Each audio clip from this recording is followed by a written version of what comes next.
Haya ndiyo maisha yangu. Hapa ndipo nilipoandikiwa na Mwenyezi Mungu muumba mbingu na nchi kuwa nitaipata kula yangu mimi.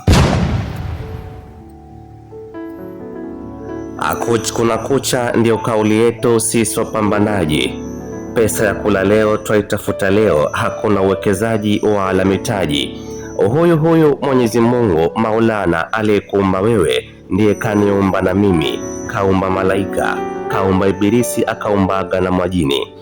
Mwenyezi Mungu alisema ombeni nanyi mtapewa, akaongeza jisaidieni nami nitawasaidia.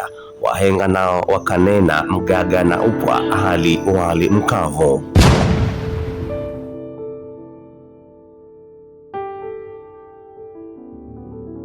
Walisha niambiaga ndio nitapambana vita nyingi lakini sitashinda.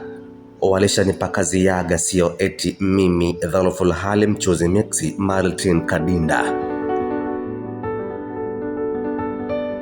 Leo wacha nijiulize mimi, haya mapenzi yangekuwa bidhaa si yangeuzwaga thamani kweli kweli? Akina sisi tungekosa raha, angependwa nani kweli kweli? Tena nilivyokuwa hodari wa kuchagua warembo, sema ndo vile tu pesa sinaga.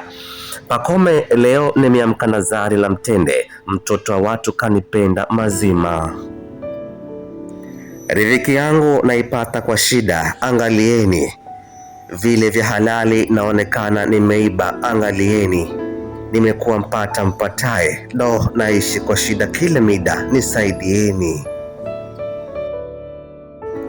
Hakika nimeamini leo, giza likizidi asubuhi yaja. Nimempata wa kunisitiri walau kunikandakanda mapaja. Naahidi nitalilinda penzi hili kwa nguvu zote, dua mpaka waganga. Sitaki vichepuchepu vya mjini, nitapigana jihadi rungu kwa mapanga.